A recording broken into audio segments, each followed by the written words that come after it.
Steve, Mark, welcome to CFO at Home. Thanks for your time today. Thank you for having us on. Absolutely. Thank you. So, really looking forward to having a conversation today about Gen Z and their financial fitness and their financial knowledge and literacy. But I'm not going to bury the lead here. Your book, The Simple Road Towards Financial Freedom, the foreword is written by Will Ferrell. What's the deal there? It's an eye catcher, huh? Will has been a good friend of mine since college. We go back a long way, and I was talking to him. We're both very involved with a charity that was started by another friend of ours that is a 3-time cancer survivor, double amputee.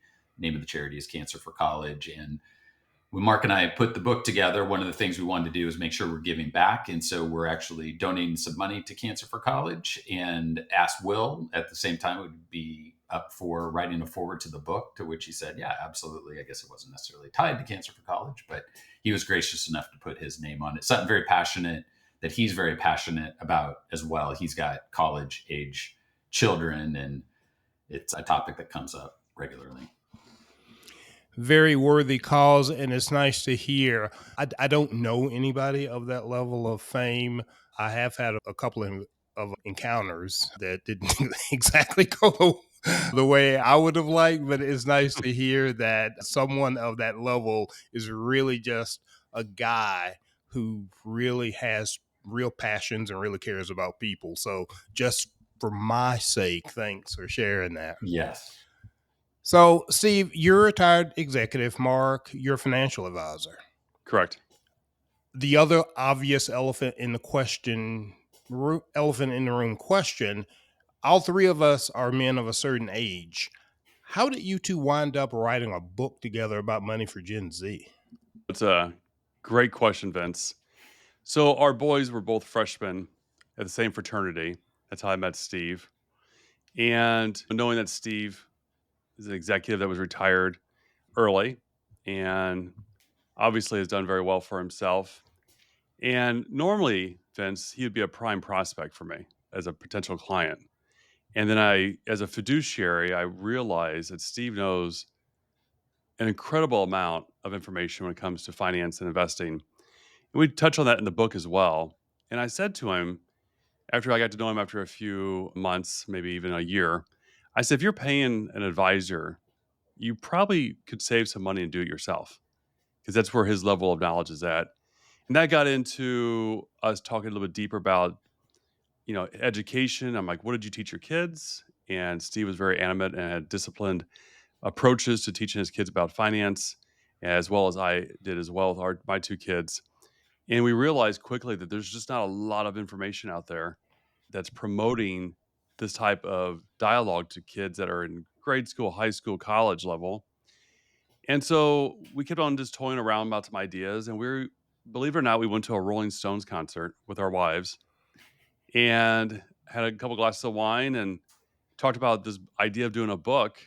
And the next morning I called Steve. I go, hey, are we still doing that book? And he goes, oh, you were serious. And so that we were two dads. We wanted to create a passion project. And we're like, how are we going to do this book thing? And so we committed, which is a pretty good analogy about just finances in general. Not everyone's got all the knowledge, but if you focus just a couple hours a week, and that's what we did, we focused about 2.5 hours every Monday for a little bit over 2 years, and the book was born. I love it. So after an evening of a Rolling Stones concert and wine, you guys have this discussion, and apparently you thought maybe it was the wine talking. Right. I did. That's whether or not it was serious. Steve did. I did for sure. I think it was more on Mark's radar maybe to write a book, because he's got so many great stories being a financial advisor for 25 years. So I know it was on his mind a little bit more, but a little bit more detail to what Mark was saying.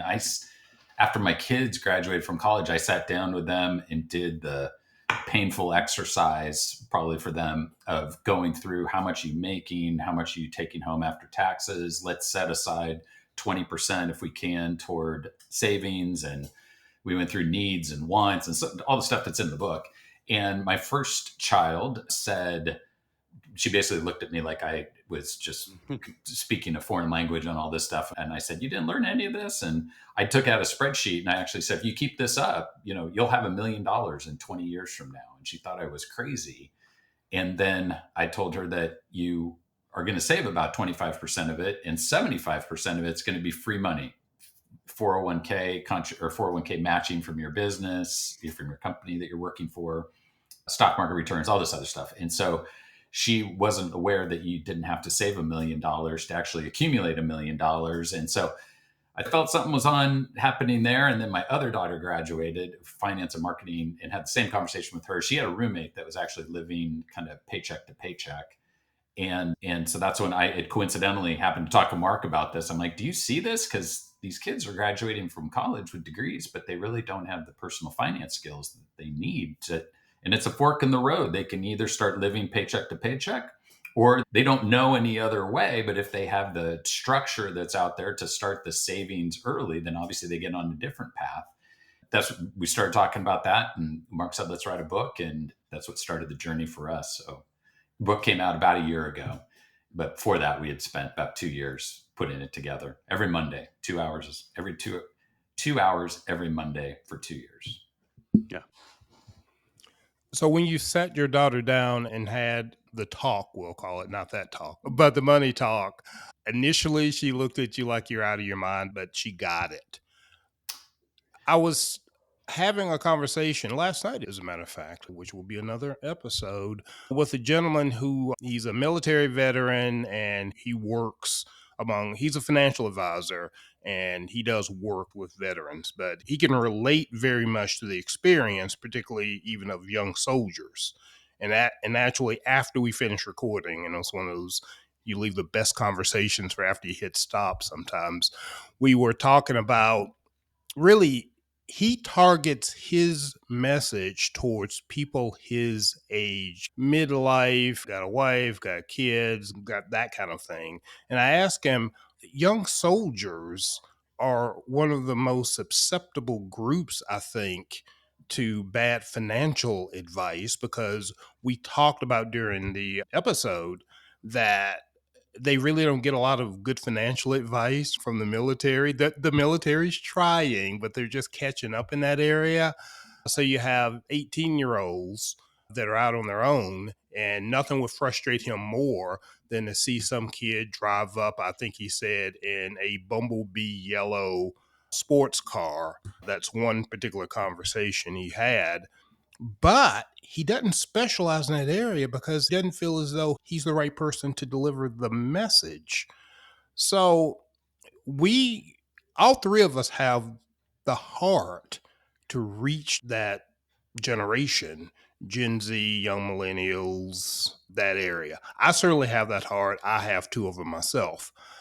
But do you find it difficult to deliver the message in a way that they will listen to it? And how do you approach that hurdle in the book? That's a great question. And there's been a lot of research out there that a lot of millennials and Gen Zers don't want to hear about certain things. They don't want to eat ramen per se until they get all their debts paid off. They still want to love going out and having a coffee or a latte. They want to be able to enjoy life and do some things. So we flip the script a little bit. And so we focus on the 50-20-30 method, which 50% of what you earn is things that go for your basic needs. You save 20%, and then 30% are all the wants in life. So I want to go do this, or I want to take a vacation. And for most people, if you live within your means, the 20%, if you focus on that and don't add to your, let's say, credit card debt, et cetera, but focus on the 20%. And the 20% doesn't necessarily just all come from your back pocket. 20% could come from the match on your retirement account. That's potentially free money. So if you get a 3% match, then you're already close to your goal there of that 20% number. But also, the main thing that we talk about is get started. So if you can't do the 20%, then maybe you do 5%, do 7%, whatever that number is. And so I believe the message that we got from the feedback from a lot of Gen Zs is that they like the fact of having life balance. And so The traditional method's always been 50, 30, 20. But by the time you get done with the 30, there's not enough money left over to actually fulfill the 20.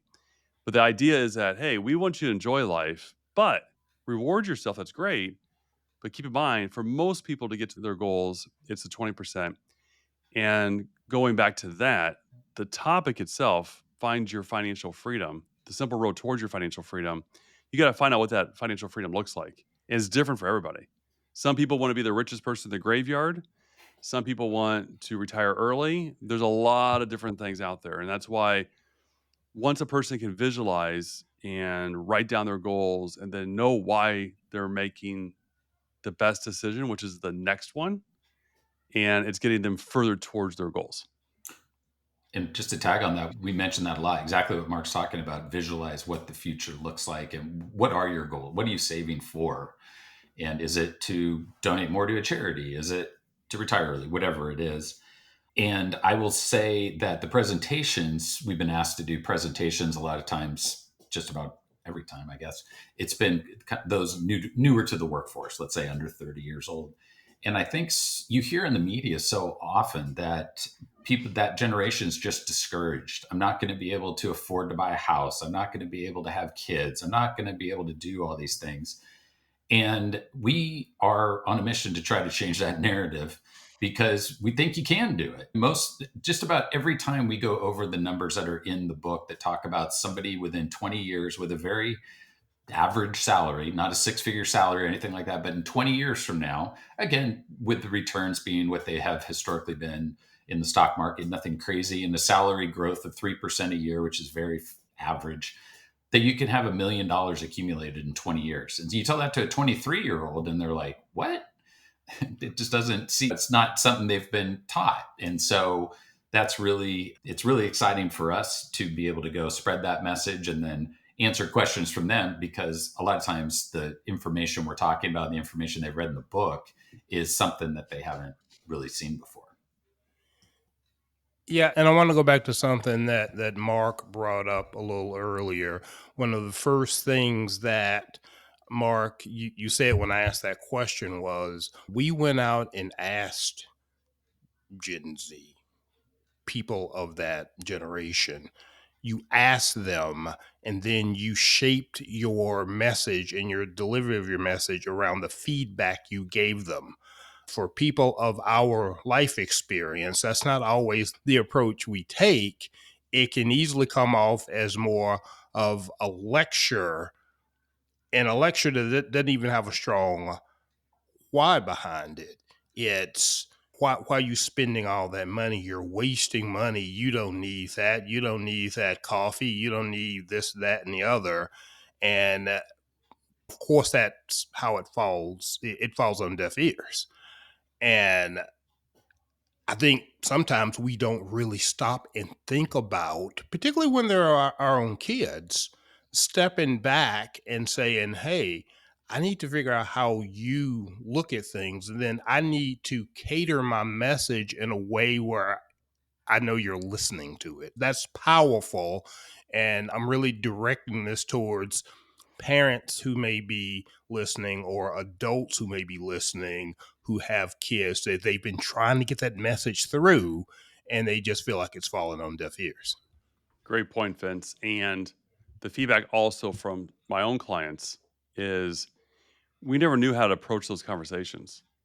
And by reading the book and creating some tool sets, the one thing Steve and I do talk about, and he was taken back by it, is we think it's just the younger people that don't know how to get started.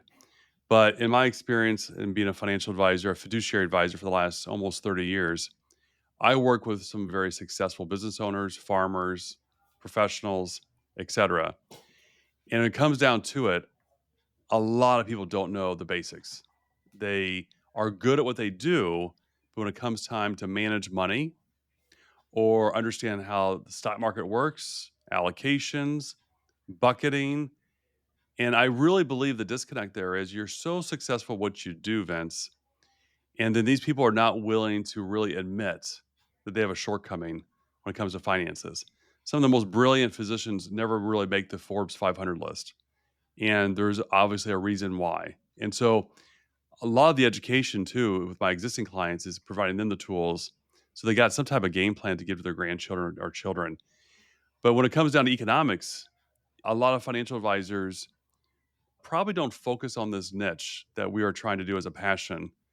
Because if you start out in the financial world focusing on people starting up, it's gonna be a long career that you're not gonna make a lot of money early on.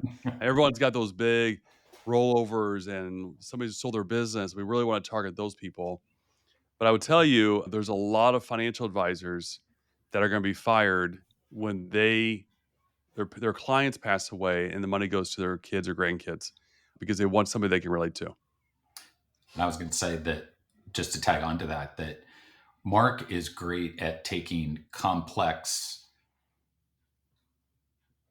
programs and just making them very simple. And that's one of the things we learned during the feedback is it seems so complicated. It's just, and everybody gets paralyzed that they don't jump in because it just is so confusing. There's stock ticker symbols and this index fund and this brokerage, and I don't understand it all. And that was our mantra as we kept working every week was how do we make this simple? And that's why simple's in the name of the book as well, because as we say, is there's the concepts aren't, we're not introducing new concepts. We tweaked a few of them.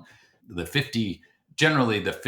50-30-20 model. And we are firm believers in you should pay yourself and you should do your savings before you worry about your wants. So that's why we call it the 50-20-30. We switched those, but the concepts aren't terribly complicated, but they just needed an easy way to be described. And that's what we really tried to do. And the feedback we've been honored to receive has, I think, hopefully hit that mark in terms of trying to just roll out those concepts very simply. So you guys talked earlier about the discovery of the why. In order to get a person on board with a financial plan, they need to discover their why. And I know that the answer to that question is individual, but in general, in your discussions with Gen Z, is there a reoccurring common why that you guys find that resonates, that really gets them motivated?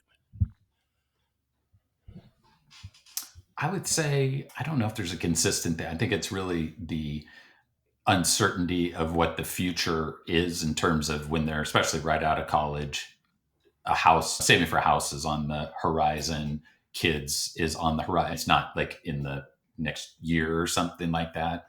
So a lot of folks we've been talking to, we talk in our book about the 3 bucket system. So bucket 1 is basically for needs that are in the next couple years and how you invest those in safe things. So that way your money just sits there like emergency fund and is going to be safe. And then things that are in bucket 2 are 2 to 5 years from now. And that's where we hear a lot from Gen Z on that bucket. Cause that's, you can maybe invest it a little bit more aggressively, but you want to make sure you've got money available in 2 to 5 years. A lot of times for that group, it's in the next 2 to 5 years, I might be buying a house. I might be having kids, something along those lines.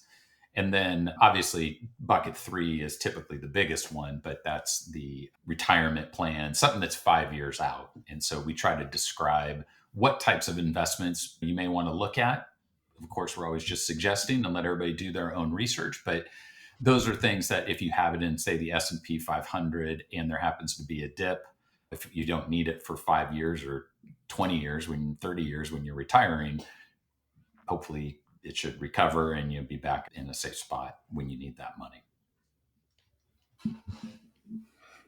So again, for those parents, those adults, air quotes, who have been trying to get the message of financial responsibility through to their kids or the young people that they care about, to put a bow on this part of our conversation, is there any advice that you could give to them specifically in terms of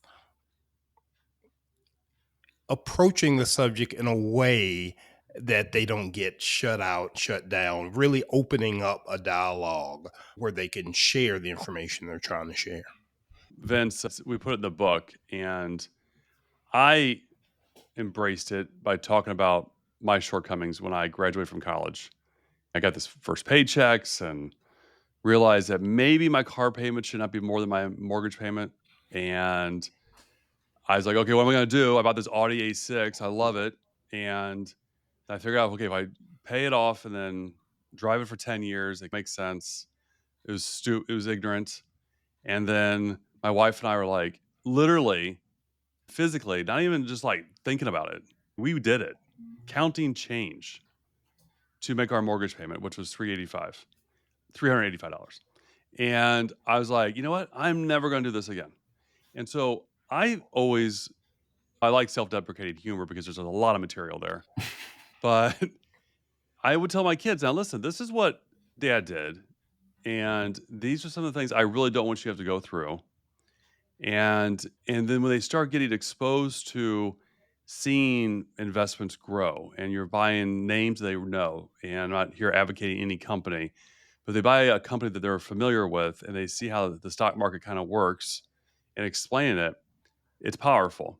And I would say, just from my own personal perspective or experience, is I had a family that full of entrepreneurs that you just work hard. You work hard and it's all going to work out. And that's really there's probably some truth to that. But we didn't really talk about money and how to invest because I really don't think my parents at the time had any idea what to do themselves. And so they're really good at what they did, their trade. But how can you explain something to somebody that, what are you doing, dad? And there's not really anything, just working hard. I think a lot of the parents I've been talking to have embraced the book because they've learned a few things on how to position a conversation with their kids and a lot of times their grandkids. I'm going to tag on to what Mark said earlier in terms of he really opened my eyes because I guess I just assumed that from a parenting standpoint that many parents have some of the knowledge level when it comes to personal finance. And what Mark, like he was talking about physicians and lawyers and all this stuff, and you'd be surprised. Even people that are dealing with a financial advisor don't know some of this. And that has proven to be very accurate because as we talk to people and as we get reviews, we see it all the time in terms of this is a great guidebook. Like Mark said, I learned a couple things along the way. And I always described it as I knew how to drive when my kids started drive. I knew how to drive. I didn't know how to teach somebody to drive. And so there were some things that I looked up online to try to be able to teach somebody and pass that on to my kids, successful tricks, so to speak. And I think that's where our book lands too. It's like they may know some stuff about personal finance, but they're not sure where to start and how do you do it in the right order that it makes sense to the kids and you don't just lose them. And so we spent a lot of time making sure that the flow of the book worked that way. And it even says it we use it as a guide. And a lot of parents are using it as a guide to talk to their kids. But continuing on with that, the book starts when you're new to the workforce. And then in the middle of the book, we talk about when life gets more complicated. And so those are topics like mortgages and having kids and potentially setting up, getting life insurance, things along those lines. And then we have late in the game, which is maybe some of the stuff that Mark's talking about. Maybe you didn't get a chance to save like you wish you had earlier. Maybe you've got good income. Your kids have gone to college. Maybe they've graduated from college and there's an opportunity to catch up because your salary is at a level that allows you to catch up a lot easier than maybe where you were in the past. Yeah, and that whole idea that perhaps the parents don't know as much as they should ideally about finances, I can see that causing a couple of problems. Of course, one, you can't communicate what you don't know, of course, but also you're the adult, you're supposed to know. Right. So opening up and showing that you don't and being vulnerable, as Mark was talking about, that's the other challenge. So you have to humble yourself and be real about yourself. And maybe as opposed to lecturing, take a step back, look at your own situation. If you've got some things to clean up, use that as opportunity to relate. Look, I'm not perfect. I've got these things to clean up. So I don't want you to struggle with what I'm struggling with right now. That's a great way of getting the message across. I'd like to turn the conversation now to a few scenarios here because we've had a great conversation about how to communicate these things and higher level discussion, I want to get into a few specific areas and just get your thoughts on them, particularly as they pertain to Gen Z. Subjects that are what I would call the traditional subjects. And I'm going to start with one that I'm always surprised and enlightened by the thoughts I get on this. And it's the dreaded B word. Let's say it all together: budgeting. So as I had far something else in my mind. Yeah. B-word, I don't know the B-word. that, my friends, is a different podcast. So Yeah, right. let's be Yeah. careful. The other dreaded B word, and that would be budgeting. I've had many conversations on this podcast that have run the gamut to people who swear by budgeting, and you need to budget every month. And if you're married, you need to have a money date every month and go through your budget, to anti-budgets and reverse budgets. We have talked about all the variations on this podcast. How does this whole concept of budgeting play with Gen Z? I think it's interesting when you start with the notion if they start getting a paycheck, and let's just say they start making $40,000 a year, just as an example, and you tell them, okay, assume that you're going to have a 3% raise. You're basically going to bring in around $2.5 million a year, $2.5 million over your course of your working days, and that's just assuming that you don't ever advance up a little bit further than that. What are you going to do with it? You're already a millionaire. You've already got the income. What are you going to do with it? Are you just going to blow it and hope to just keep on working the rest of your life? But I don't say it that harsh, but kind of put it in perspective. You're running a business. You have a business that's the revenue's coming in, and most businesses will fail if they don't properly allocate their resources. And so going back to, hey, we're not saying save everything and eat ramen. We're saying, hey, 50%, that's for your basic needs. And then the 20%, let's try to find ways to save that. And while we're trying to find ways to save that, let's go through your credit card statement. Are you have a reoccurring subscription somewhere that you forgot to cancel because it's 30 days? Can we find $4 there, $10 there, $16 there? Let's clean up some of that stuff. And maybe we could find some more ways to fill that 20%. And then 30%, what do you want to do with it? So I believe keeping it simple, because it really is. And we talk about delayed gratification, but we also, a lot of people resonate with the fact that the past is concrete. It's done. It's hard. It's cracked. It's done. Don't worry about that, but worry about your next decision, which is your next best decision, is your next, what are you going to do with your next dollar, your next moment where you're like, you know what, this spending money on whatever it is, it's not really that important to me. Maybe it is going to get further towards my goals by saving it. Have those conversations with you when you buy things and realize that we're in an age, it's getting worse. You can't do anything on the internet without being bombarded with temptation to buy stuff.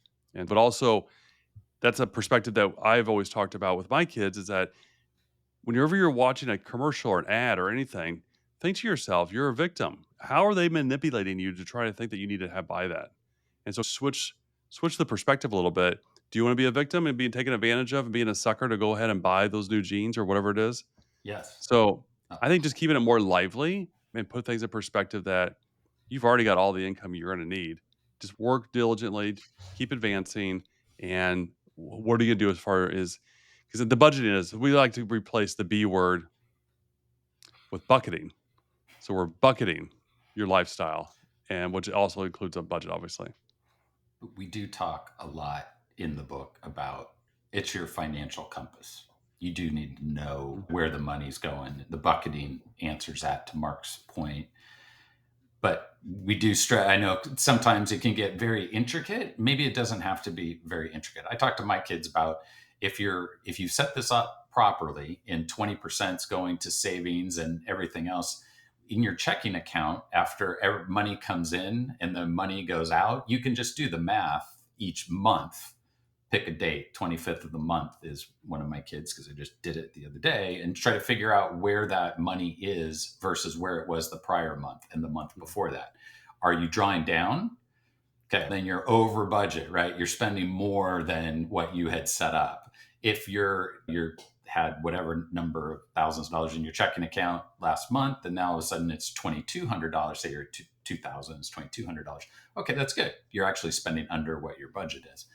And so sometimes you can make it not super complicated, but outside of the first chapter, we talk about the power of positive thinking, because that's another one that's just believing that you can get to some of these examples that we talk about in the book, believing that if you make $50,000 a year, that you can actually be a millionaire in 20 years from now, barring the results repeating themselves.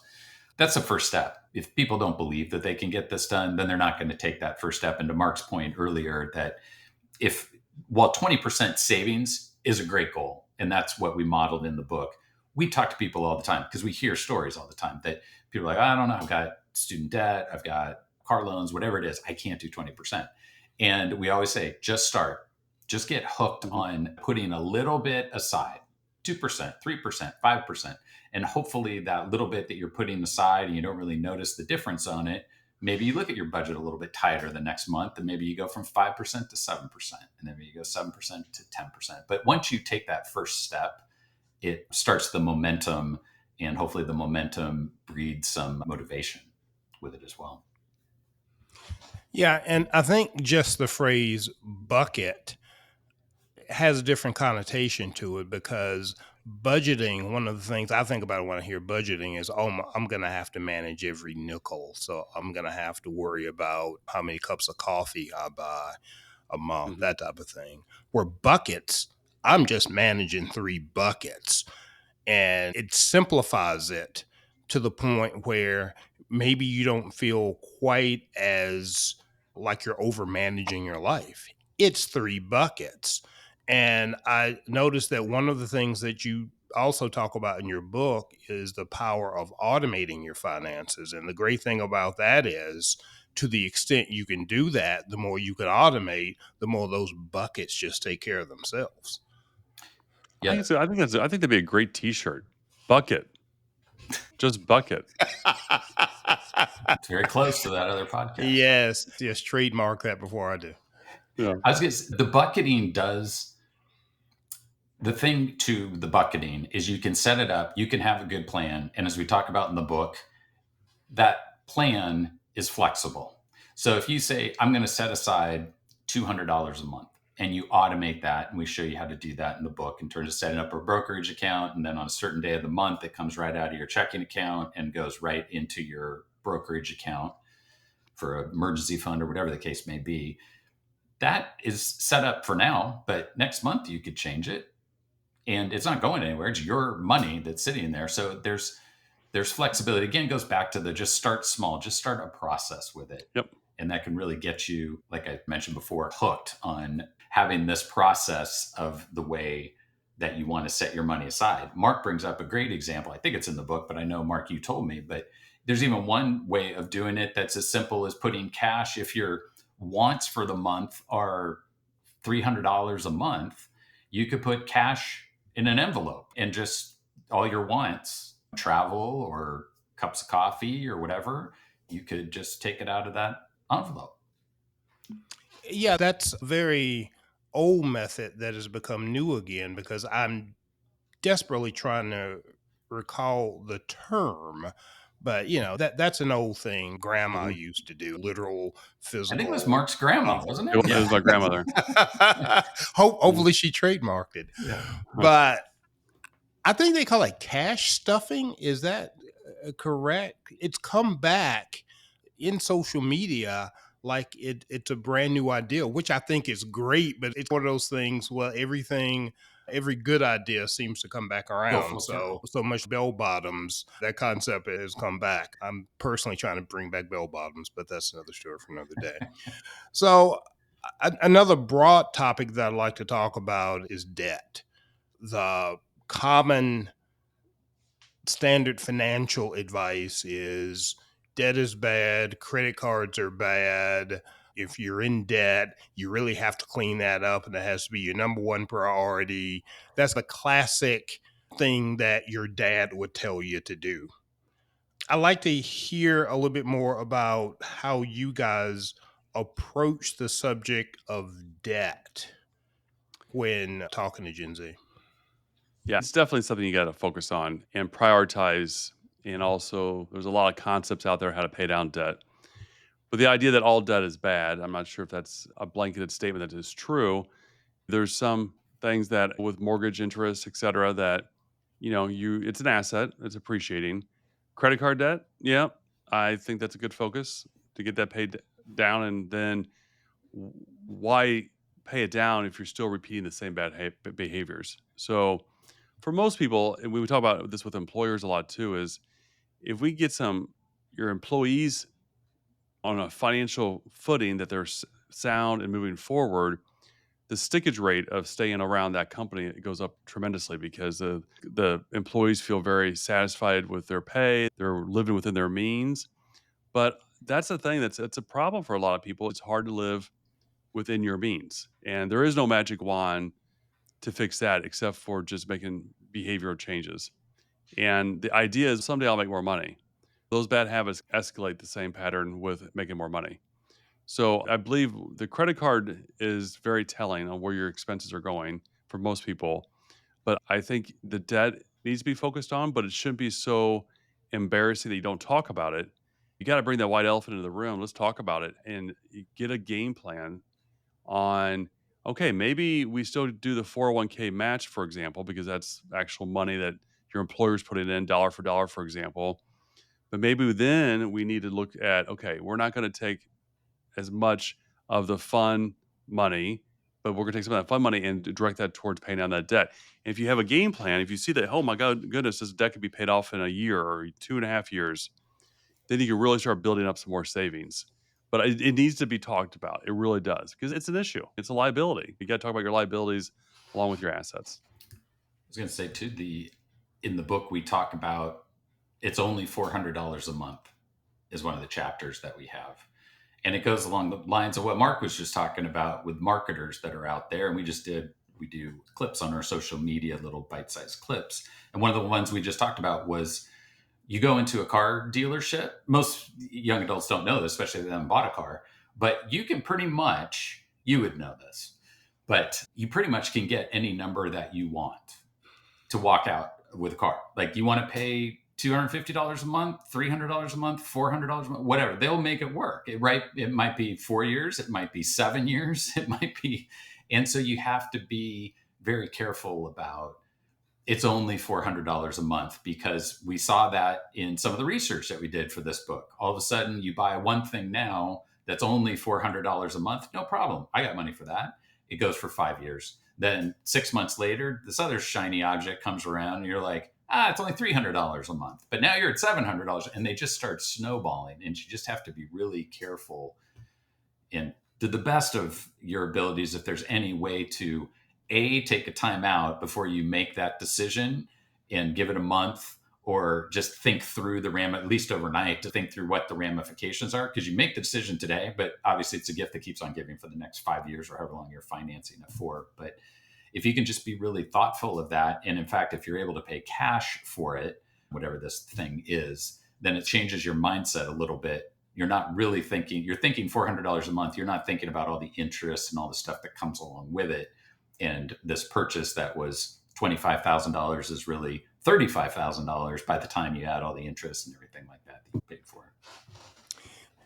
Yeah, so I think in general, with debt, the first level of understanding, we talk about good debt and bad debt. And in a very broad sense, consumer debt, bad.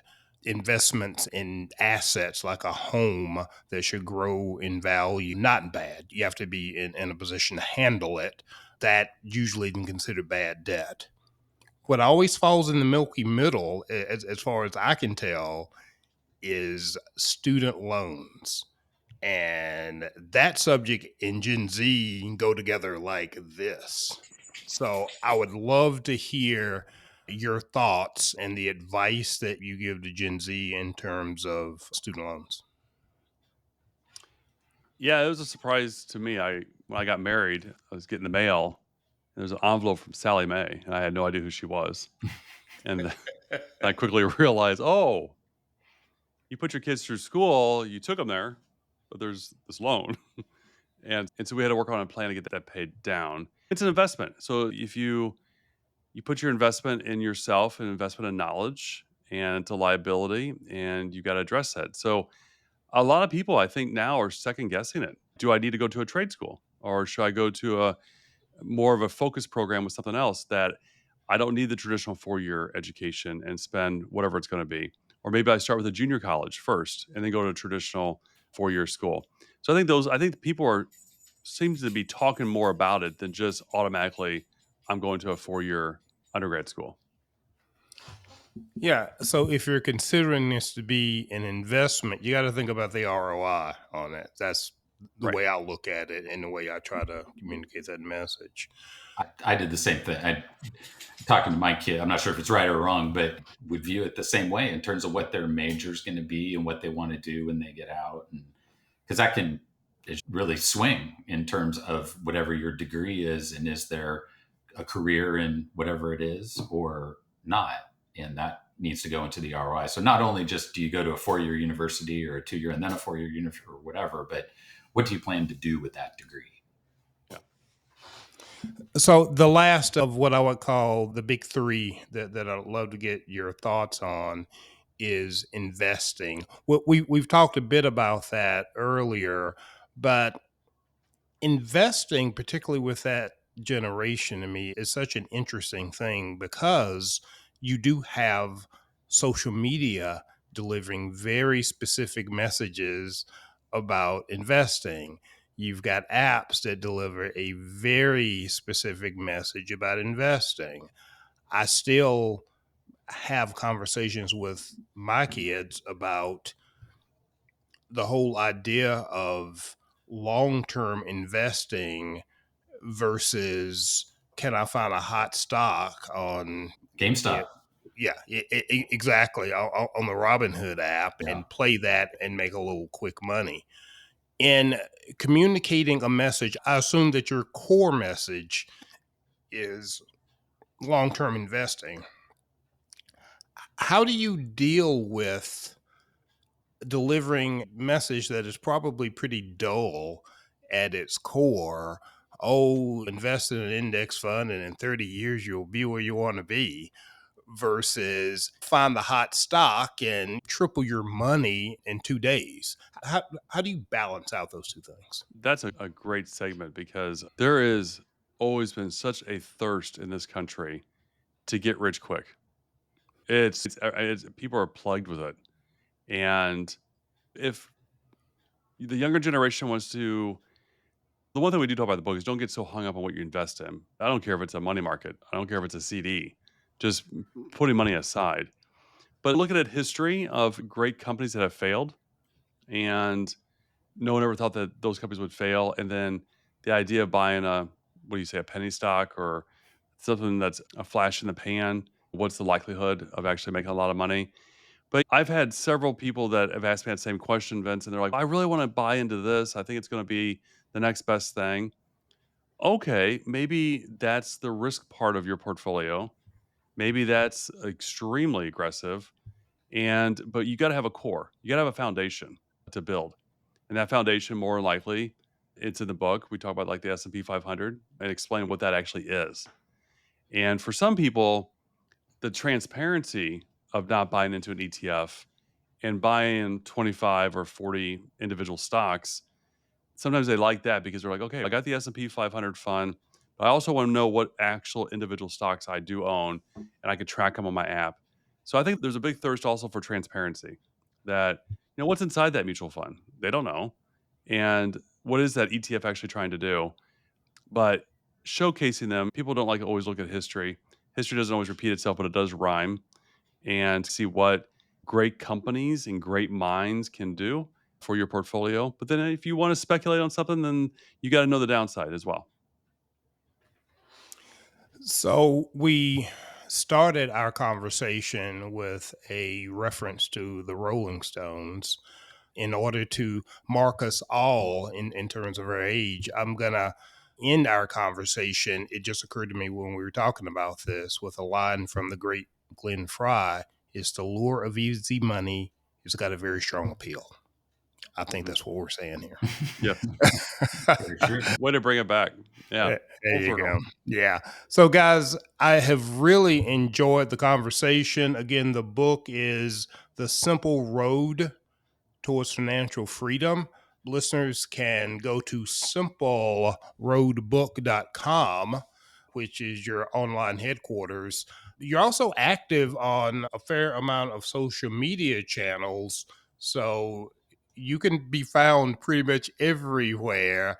Facebook, LinkedIn, TikTok, Instagram, you name it. We will have the links for all of those in the show notes. And guys, again, I just want to thank you for the conversation.